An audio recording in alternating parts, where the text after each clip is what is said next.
Welcome everyone. I'm Lisbeth from Nordic Dog Trainer. So tonight I want to talk about how to introduce dogs to each other. This is a question we get quite frequently in different seminars and different courses we have. Um, and it's not we really don't need a PowerPoint for this because it's kind of just a few things you have to remember to do in order to introduce them in a nice and calm way. I feel I have a lot of personal experience in introducing dogs to each other, because first of all I've been working with dogs full time now for many years, and I've done numerous, I don't know how many, hundreds it must be, courses for dog owners. But also, I have taken in many dogs in my own home. In Norway, we don't have shelters as such. We do have some private rehoming places, but very few. But it's not the way you probably know shelters which are in your countries. So in Norway, when you want to rehome a dog, if you can't keep your dog anymore, you normally find a new home via some family and friends, or there are places on Facebook or on the internet where you can post ads, um, or your breeder will help you. So I've had since 2001, when I moved back to Norway. I was 31 years old. I got my first dogs as an adult. I grew up with dogs, but as an adult, I got it when I was 31. I got two dogs, puppies, and from then on, I just went a bit crazy, like the crazy dog lady, because I could. I lived in a huge house with my grandmother in a beautiful place in Norway, big garden, a big house, no children, and all of that. I just had the opportunity to take in more dogs. So I did. So all in all, I've had 14 dogs. Now today I have Wilma. She's in the back sleeping in one chair, and I have the cat Tora in the other chair. At one point we had five dogs and five cats, one cat for each dog. The cats were also rehomed. So I have taken in dogs to my home, and when I do that, they're coming to me to stay for the rest of their lives. It's not like they're just here for a period of time and then they go to another permanent home. I am their next permanent home. So I've been taking in dogs, different breeds, different ages, definitely young and older, senior dogs. Um, Different, for sure, they all had some behavioral issues as well, and different backgrounds. And some of them I knew some part of the background, and some I had no clue. And when I was taking in a new dog to my family of dogs, it was mostly me with my dogs alone. So I had to sort this out by myself. Now, the first thing I did, I'm not saying that you should do the same thing, but for me, one of the first things I learned very early on from a very good friend of mine, who actually was the one who I learned a lot from, uh, next to Turid Rugaas. So I want to give her credit. Kjersti is her name in Norway. And her advice is to manage your environment, to manage the environment, your house, your garden, everything. It will make everything so much easier. So I chose to do that by living or getting places to live where it was dog friendly. I do understand. I'm not saying that you need to do the same thing. I'm just saying, telling my story. So, uh, where I am right now, actually, it's a very small house in the woods in the south of Norway, outside Oslo. I bought this 15 years ago, 15 or 16 years ago. And at the time, I had 8 dogs, and I was actually working as a teacher at the university close by. And so I was working almost full time. I was working full time, but the job I had allowed me to have home office even back then. So I wasn't away for 8 hours a day. Um, so I had a big car, huge car, um, huge car with which could fit all the dogs, and I even had some what you call it in English? It's kind of fences. I should have had pictures now. I don't have them on my computer, but I made my car really dog friendly as well, so I could keep the back door open um, with a kind of a fence, so I could leave the door open and I could lock it at the same time. So I could actually leave my car with my dogs inside, kind of safely with the doors locked. The fence we were able to lock that one. So, so it's management. Also to have um, a garden with good fences. Okay, this house is in the woods, like I told you, so it's really not ideal now, 16 years later.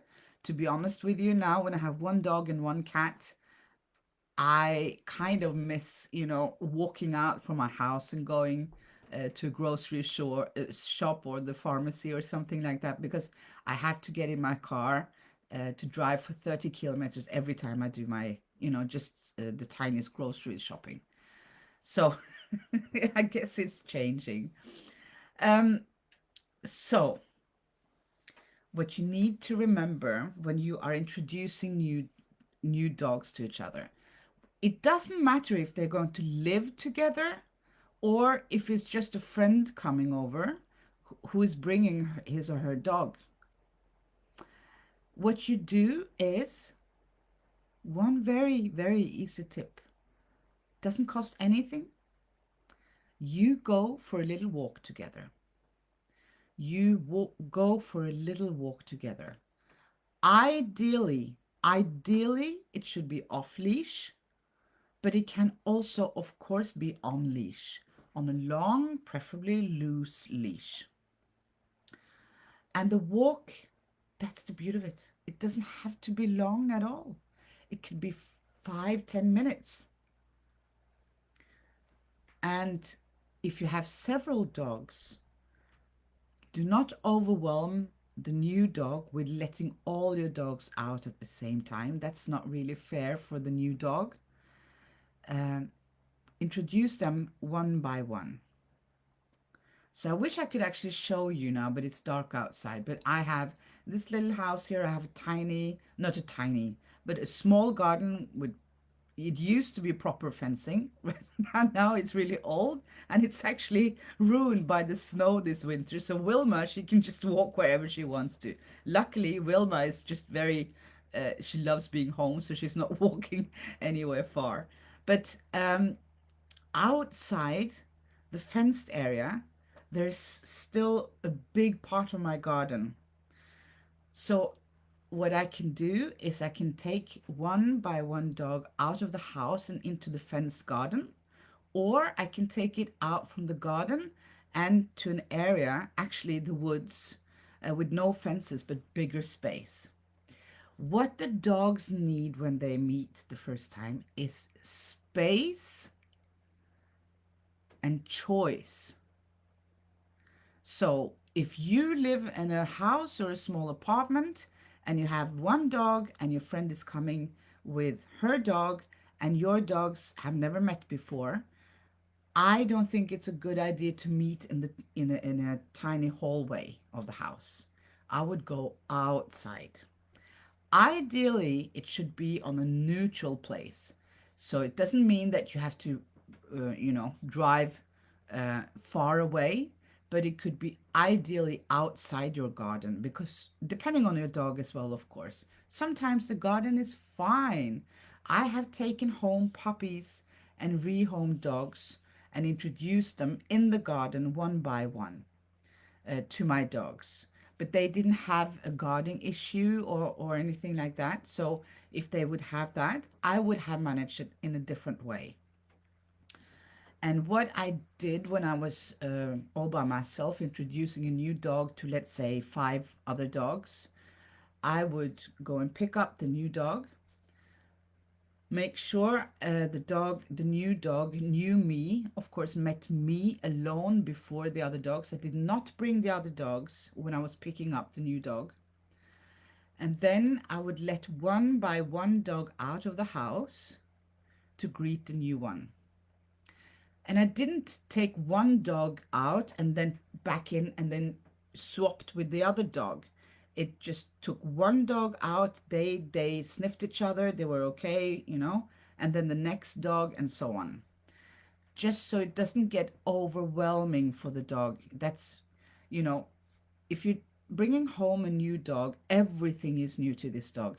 Whether it's a senior dog being rehomed or an adult dog being rehomed for the sixth time in his life, or a puppy that is leaving his family for the first time, everything is pretty scary. So do not overwhelm them. And what I learned most of, and I've said this many times before, is the less I talk, the better it is. I do not stand there going, "Oh, good boy." Now it's I don't talk to them.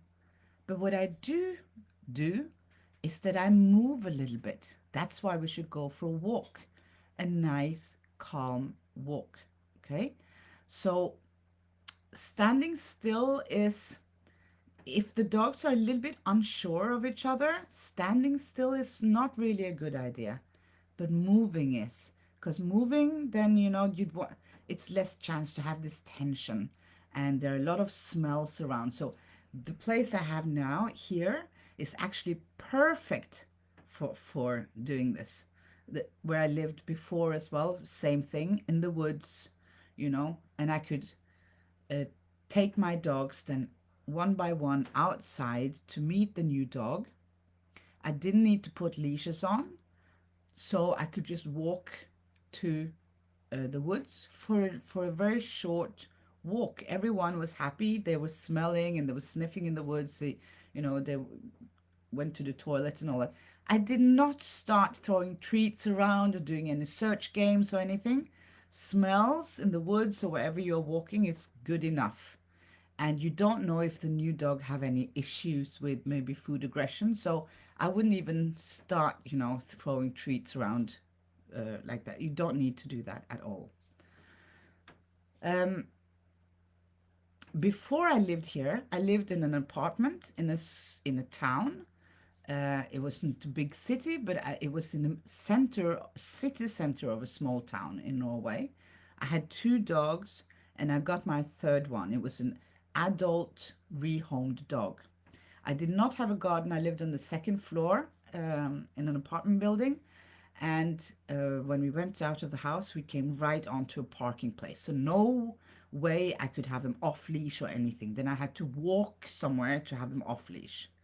So the way I did it then, that's when I asked a friend of mine, could you please come tonight and help me to walk my dogs when they first meet each other? So then I brought the new dog home, and then my friend came, and to be honest, I can't remember if I was holding the leash of the new dog or if she was. And that's not really that important. It depends on the dog, I would say, really. So that's up for you to decide, what makes more sense. And then we just went with the three dogs on a relaxed, nice, short walk in the city center on leash. And of course, they're allowed to sniff each other and greet each other on the leash, that's how it's supposed to be. And this is what I've done when I have friends come over to visit me as well, and they have a dog. We always start with going for a walk together. So going for a walk, saying as little as possible to the dogs. You can talk to your friend, just act normal, calm and relaxed. And when you then come back to the house, it is a huge difference, because then they are already used to each other, they've smelled each other, and it's a lot less stressful.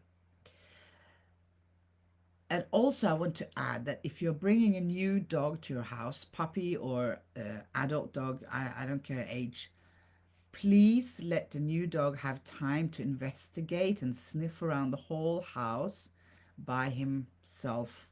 Um, I would even do that if possible. It depends. Again, there is no recipe for this. So it depends on your dogs, on all the dogs. So if the dogs would be fine with a new dog walking around the whole area in your house and sniffing and get used to it, fine. If one dog has an issue with that and starts, running after the new dog or being too excited about the new dog, then I would have the dog outside while the new one is getting to know his home. Because the thing is that you are already eliminating a lot of potential problems and issues if the first meeting is going well.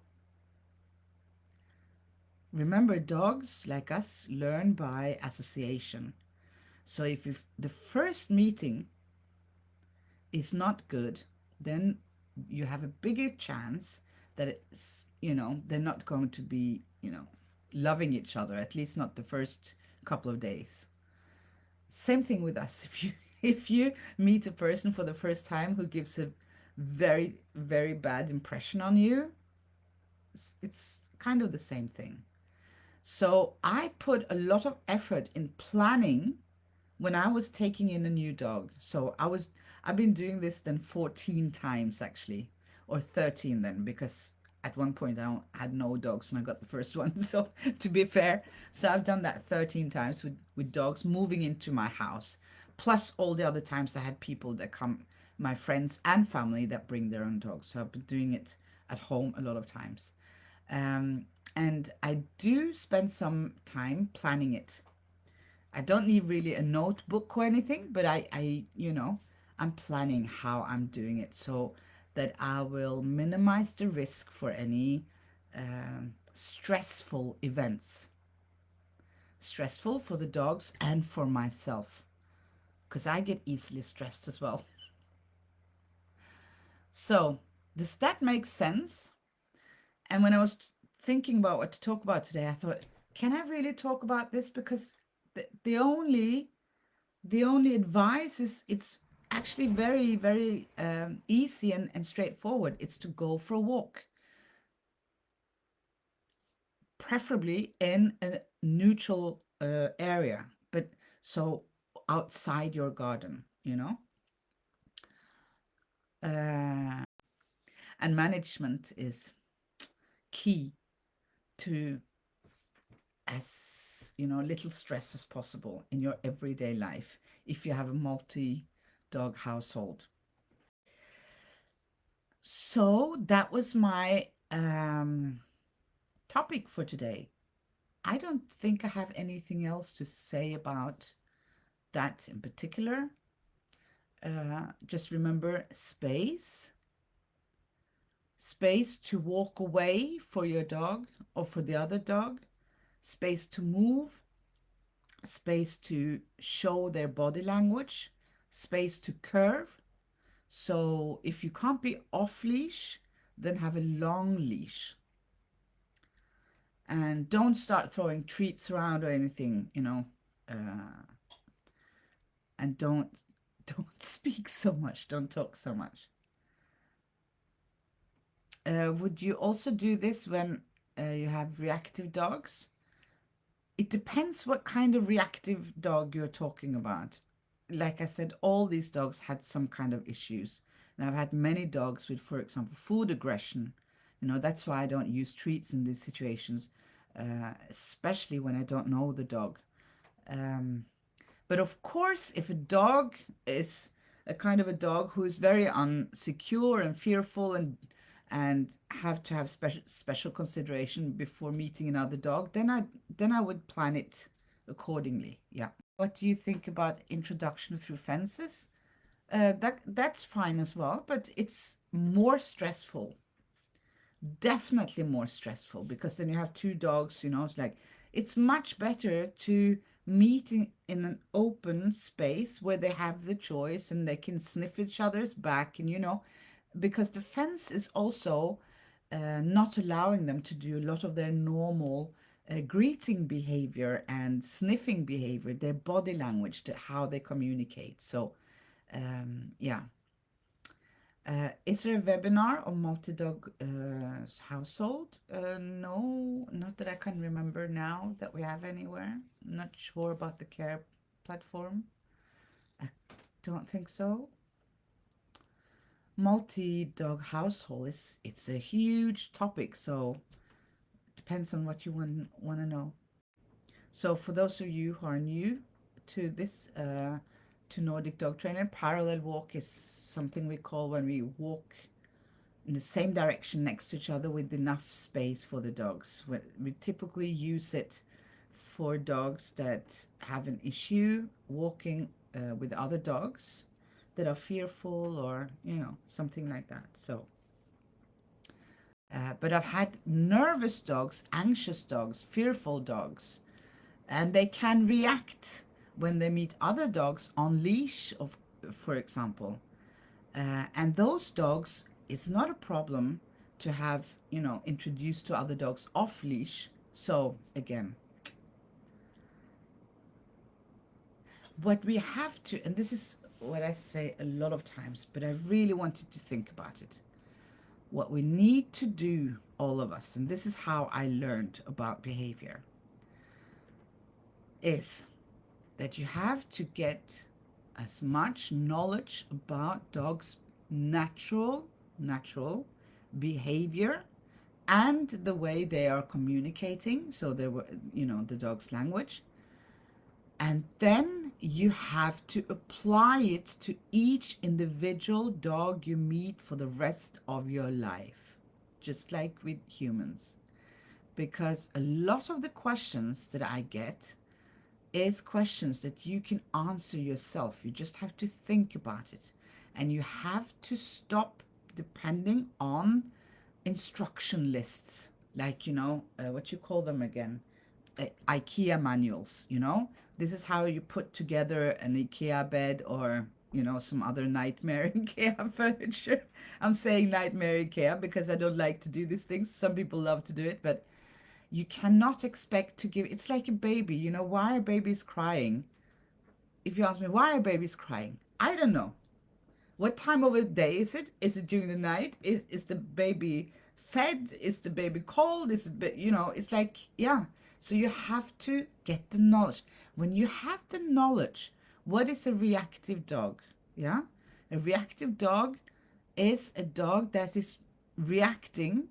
The way we talk about reactive dogs is generally a dog that is showing more or less aggressive behavior when they meet another dog. But in what circumstances is that? Is that only on leash? Is it off leash? Is it on their own um, property? Is it, when they are in heat? Is there, it's like, is the dog in pain? Why is it reactive? Um, what was my point again? My point is that when you know these things, and this is what helped me in the beginning, when I started getting more and more dogs, and I had 8 at the most at the same time, and I didn't have 14 at the same time. I had 8 at the same time, and they were all male dogs, by the way. One was neutered, the other one wasn't, because in Norway it's actually not allowed. It's illegal to neuter dogs unless there is a medical reason. I know if there is any Norwegian listening to this, I know there are definitely veterinarians who's still doing it, but by law it's not allowed. So I had 7, and I know a lot of people would be like, "Whoa, 7 male dogs that was not castrated, and one was." at the same time, and it was never a problem. Seriously, when I started experiencing, you know, problems in the family internally, it was with when I got the female dogs. I'm not saying anything, but what the women when the women arrive, that's when the trouble starts, right? So yeah, you have to think what would be logical now in this situation with this dog and this dog. And that's the interesting thing about it. Then I also urge you not to be afraid to try out different things. I didn't, I had to plan this the first time I did it. I had to think, so, okay, I'm bringing this new dog home tomorrow. I have two other dogs at home. How would I best do it? And so on. So I didn't have a manual for it. So I just had to figure it out. But I didn't figure it out by just letting them all, in the car together, for example, the first time, or in a small place. That's why I said in a small hallway, inside a house or a flat is always smaller than outside, isn't it?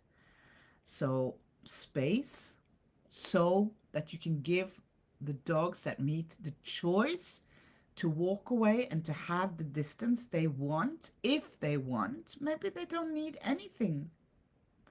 Maybe it's all fine, 95% of the time or 98% of the time. I never had a problem with this, really. And when I did have a problem, I can't even recall a special situation where I had a problem introducing two dogs. But if it was, if I wasn't sure if it was going to be a problem, then I put a leash on one of them. How do you determine the cause of aggressive behavior? Then typically what we do is we meet the dog and the owner for a consultation. And then, of course, first of all, make sure the dog has no health issues or pain issues. And then have a behavior consultation and find out many, often we don't know why. Maybe you will never know. Um, the most important thing is that we know how the dog is behaving now and how we can help, moving forward. And my 10-year-old has started aggressive behavior with other dogs when out for walks. I do not know if it's from fear, trying to protect me, or it started after my hip operation. Yeah, so maybe he's protecting you. Could be all kinds of reasons. So that's why it's important that you meet someone who knows a lot about behavior, um, and can help you find out. From the information you're giving me now, there's no way I can say anything about this, and we have to see it.